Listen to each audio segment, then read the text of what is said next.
ஐந்து கரத்தோனை போற்று, ஆணை முகத்தானை போற்று, மூஷிக வாகனனை போற்று, மூலப்பரம்பொருளை போற்று, சித்தி புத்தி விநாயக பெருமானை போற்று.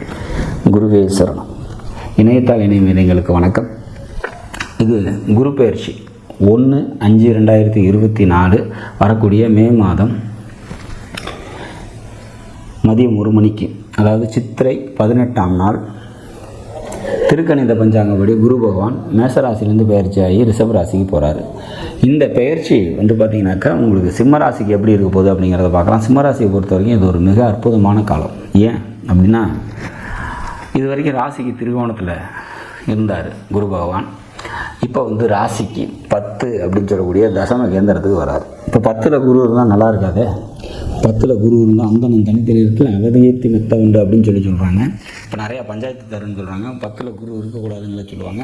அப்போ அங்கே குரு வந்தாக்கா கெடுத்துக்கணுமோ அப்படின்னா கண்டிப்பாக கெடுக்காது. ஏன் அப்படின்னா 10ல் குரு வரும்போது என்ன ஆகும் அப்படின்னா, எனக்கு எல்லாம் தெரியும், நான் சொல்கிறது தான் எல்லோரும் கேட்கணும் அப்படிங்கிற மாதிரி ஒரு சில உணர்வுகள் மேலும் தான் அப்படிங்கிற தலகணம் கொஞ்சம் மேலாகும். அதனால தான் திருமண பொருத்தம் பார்க்கும்போது 1, 4, 6, 10லேருந்து திசை நடத்தக்கூடிய கிரகங்கள் ஏதாவது வரப்போகுது. இப்போ சமீபத்தில் திசை அந்த இடத்துல இந்த பாவகம் திசை வருது அப்படின்னா, அப்போ கொஞ்சம் அவங்களுக்கு குடும்பத்தில் விட்டு கொடுத்து போகிற பழக்கம் இருக்காது. அதனால் பார்த்திங்கனாக்கா அந்த மாதிரி ஒரு ஜாதகம் இருக்குதுன்னா அதுக்கு கொஞ்சம் அந்த பக்கம் இருக்கக்கூடிய ஜாதகம் இதுக்கு ஆப்போனண்ட்டில் திரிகோணத்தில் இருந்து வரக்கூடிய திசையாக இருந்து சரின்னு அனுசரித்து போகக்கூடிய திசையாக இருக்குதான்னு பார்த்து சேர்ப்போம்.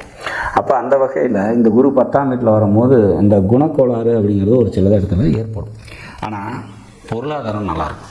ஏன் அப்படின்னா 10ஆம் இடம் அப்படிங்கிறது பார்த்திங்கனாக்கா ராசிக்கு கேந்திரம் தான். ஆனால் 2ஆம் இடத்துக்கு திரிகோணம்.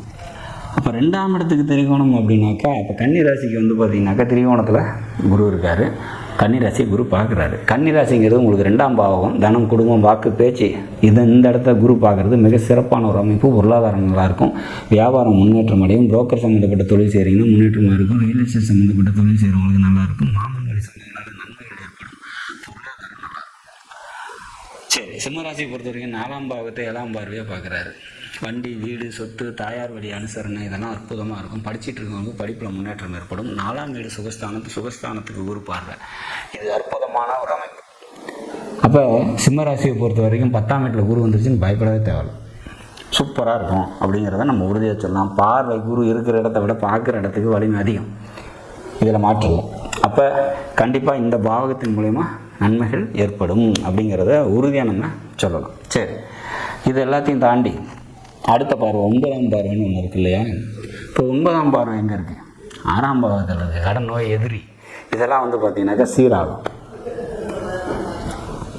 வேலைக்கு போய்ட்டுருக்கீங்கன்னா வேலையில் முன்னேற்றம் அடையும். வேலையில் உயர் அதிகாரிகளோட சப்போர்ட் கிடைக்கும்.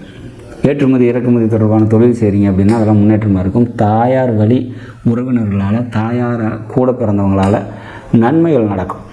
அப்போ இந்த மாதிரியான விஷயங்கள் எல்லாம் உங்களுக்கு நன்மையை தரும். இது எல்லாத்தையும் தாண்டி கூடுதலாக இன்னொரு விஷயம் என்ன அப்படின்னா, நீங்கள் புரட்டாசி மாதத்தில் பிறந்தீங்க அப்படின்னா, கார்த்திகை மாதத்தில் பிறந்தீங்க அல்லது தை மாதத்தில் பிறந்திருந்தீங்க அப்படின்னா குருவோட பார்வை உங்களோட ராசி நாதனுக்கே இருக்கும். புரட்டாசி மாதத்தில் பிறந்திருந்தீங்கன்னாக்கா சூரியன் கண்ணில் இருப்பார். அப்போ குரு பார்வை அங்கே வருது. அப்படிங்கும்போது உடல் பலம், மனபலம், ஆற்றல், தன்னம்பிக்கை, தைரியம், ஈகை இதெல்லாம் அதிகரித்து அற்புதமான ஒரு குரு பயிற்சியாக உங்களுக்கு நிச்சயமாக இருக்கும். உங்களோட ஜனனகால ஜாதகத்தில் இந்த 3 ராசியில் என்னென்ன கிரகம் இருக்குதோ அந்த கிரகத்தின் மூலயமா நன்மைகள் நடக்கும். உங்களோட ஜனனகால ஜாதகத்துக்கு என்ன தசாபுத்தி நடக்குதோ அதுக்கு தகுந்தாற் போல் பொருளாதாரங்கிறது நிச்சயமாக உயர்வு அடையும். ராசிக்கு கேந்திரத்தில் குரு போகிறது தீமை என்றாலும் கூட 2ஆம் இடத்துக்கு திரிகோணத்தில் குரு இருக்கிறதுனால பொருளாதாரம் உயர்ந்தே தீரும். பொருளாதாரம் நன்மைகள் நடக்கும். உறவுகளோட ஒரு சில மனக்கசப்புகள் மட்டும் வரும். அதை மட்டும் நம்ம கவனமாக இருந்து கையாண்டுட்டோம் அப்படின்னா இந்த குரு பயிற்சி சிம்ம ராசிக்கு ஒரு அற்புத பயிற்சி அப்படிங்கிறத உறுதியாக சொல்லலாம். இன்னும் அடுத்த வரக்கூடிய பயிற்சியும் பார்த்திங்கன்னா சிறப்பாக தான் இருக்க போகுது அப்படிங்கிற மாதிரியான ஒரு அமைப்பு. அப்போ சிம்ம ராசியை பொறுத்த வரைக்கும் இந்த இப்போ இருக்கக்கூடிய குரு பயிற்சி பல நன்மைகளையும் பல அற்புதங்களையும் நிச்சயமாக உங்களுக்கு கொடுக்கும் அப்படிங்கிறத உறுதியாக சொல்லலாம். வரக்கூடிய குரு பயிற்சியில் ரொம்ப முக்கியமாக பல நன்மைகளை பெறக்கூடிய ராசிகளில் இந்த சிம்ம ராசியும் ஒன்று அப்படிங்கிறத நம்ம உறுதியாக சொல்லலாம். நாடும் நாட்டு மக்களும் நலமுடன் வாழ நவகிரகங்களை வேண்டி அமைகிறேன். நன்றி, வணக்கம்.